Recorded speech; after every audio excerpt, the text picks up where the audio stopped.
السلام علیکم ورحمۃ اللہ وبرکاتہ۔ تمام ویورز کا اس ویڈیو کے اندر تہہ دل سے استقبال کرتا ہوں، اور آج کے اس ویڈیو کے ہم لوگ کچھ عملیات کے بارے میں ہی بات کریں گے، اس لیے کہ کچھ بیسک چیزیں سیکھنا یہ بہت ہی زیادہ ضروری ہے۔ جب تک وہ پتہ نہیں ہوگا تب تک آپ کو آگے کے عملیات سمجھ میں نہیں آئیں گے۔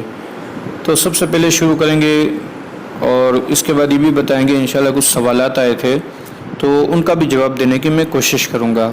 تو آج کے اس ویڈیو کے اندر جس طرح میں نے گزشتہ ویڈیوز میں کچھ چیزیں بتائی تھی کہ عملیات کے اندر ساعتوں کا خیال رکھنا چاہیے، اور دوسری بھی کافی ساری چیزیں بتائی تھی۔ اگر آپ نے ان ویڈیو کو نہیں دیکھا تو نیچے ڈسکرپشن باکس میں لنک ہے، آپ جا کر دیکھ سکتے ہیں۔ تو جس طرح میں نے بتائی تھی کہ ساعتوں کے بارے میں اور حاکم ستاروں کا جس طرح خیال رکھنا چاہیے، تو اس کے لیے آپ ایک آسانی سی چیز بتا دوں کہ ایک ہوتی ہے ساعت اور ایک ہوتی ہے نحس۔ ساعت کہتے ہیں اچھی ساعتوں کو، نحس کہتے ہیں جو اچھی نہ ہو، کہ جن میں کچھ عملیات شروع نہیں کیے جا سکتے۔ تو لہٰذا اگر آپ کو عمل میں کامیابی چاہیے تو ساعتوں میں ہی آپ کو شروع کرنا ہے۔ اگر آپ کو زیادہ نہیں دیکھنا چاہتے کہ کون سی ساعت ہے کون سی ہے، تو آپ صرف اس نقشے کو اپنی کاپی کے اندر نوٹ کر کے رکھ لیں، تاکہ آپ کو پتہ چل جائے کہ اس ساعت کے اندر عمل کرنا ہے، اس ساعت میں نہیں کرنا۔ تو سب سے پہلے جمعہ سے شروع کریں گے کہ جمعہ کی جو ساعت ہے وہ پہلی، چوتھی، یعنی جس طرح میں نے گزشتہ ویڈیوز میں حساب کرنا سکھایا تھا، اسی طریقے سے آپ کو گن لینا ہے کہ پہلی ساعت کون سی ہے، چوتھی ساعت کون سی ہے، تو اس میں آپ عمل کر سکتے ہیں۔ اور 24 تک بتاؤں گا، اس لیے کہ جو شروع کی 12 ساعتیں ہیں وہ سورج نکلنے سے لے کر سورج ڈوبنے تک ہے، اور اس کے بعد کی جو ساعتیں ہیں وہ سورج یعنی رات کی ہوگی 12 کے بعد، تو اس کا آپ خیال رکھیں۔ تو جمعہ کے دن جو ساعتیں ہیں یعنی اچھی ساعتیں ہیں وہ پہلی، چوتھی، پانچویں، چھٹی، ساتویں، آٹھویں، نویں، 12ویں، 13ویں، 14ویں، 16ویں، 17ویں، 21ویں، 22ویں، 23ویں اور 24ویں۔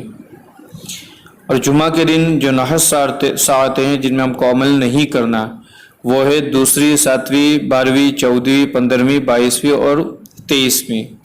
اسی طرح جمعرات کے دن جو اچھی ساعت ہے وہ ہے پہلی، تیسری، پانچویں، چوتھی، پانچویں، چھٹی، آٹھویں، نویں، 10ویں، 11ویں، 13ویں، 16ویں، 17ویں، 18ویں، 19ویں، 20ویں، 21ویں اور 24ویں۔ اور جمعرات کے دن جو نحس ساعتیں ہیں وہ ہے دوسری، 7ویں، 12، 14، 15، 22 اور 23۔ ان میں آپ کو عمل نہیں کرنا۔ ہفتہ کے دن یعنی بدھ کے دن، ہفتہ کے دن یعنی سنیچر کے دن کی ساعتیں ہیں، جو ساعت ہے وہ ہے پہلی، دوسری، چوتھی، 5، 6، 9، 11، 12، 13، 15، 18، 20، 21، 22۔ اور نحس ہے کہ جن میں آپ کو عمل نہیں کرنا ہوئے 3، 7، 8، 10، 14، 17، 16، 17، 19، 23، 24۔ اتوار کے دن کی ہے 1، 6، 8، 9، 11، 13، 14، 15، 17، 18، 20، 22 اور 24۔ تو یہ کچھ ساعتیں ہیں، آپ کو نقشہ نظر آ رہا ہوگا، انہی میں سے آپ نوٹ کر سکتے ہیں، اور ان میں آپ کو عمل کرنا ہے ساعت میں، اور نحس میں نہیں کرنا۔ لیکن کچھ ایسے عملیات ہوتے ہیں، کچھ ایسے تعویذات ہوتے ہیں جو نحس میں لکھے جاتے ہیں۔ انشاءاللہ ہم لوگ آنے والی ویڈیوز کے اندر اس میں بات کریں گے کہ کچھ جو ہوتے ہیں وہ آپ اگر نحس میں کریں گے تو انشاءاللہ وہ بہت ہی زیادہ فائدہ مند اور بہت ہی زیادہ اثر کارک ہوں گے۔ تو آج کے ویڈیو میں ہم لوگ یہی سیکھیں گے۔ انشاءاللہ اگلے ویڈیو 2-3 ویڈیو کے اندر ہم لوگ عملیات ایک شروع کریں گے انشاءاللہ۔ تو اگر آپ کو یہ ہماری باتیں پسند آئی، یہ کورس پسند آیا ہے، تو آپ لائک ضرور کر دیں، چینل کو سبسکرائب کر دیں، دعا میں ضرور یاد رکھیے۔ السلام علیکم ورحمۃ اللہ۔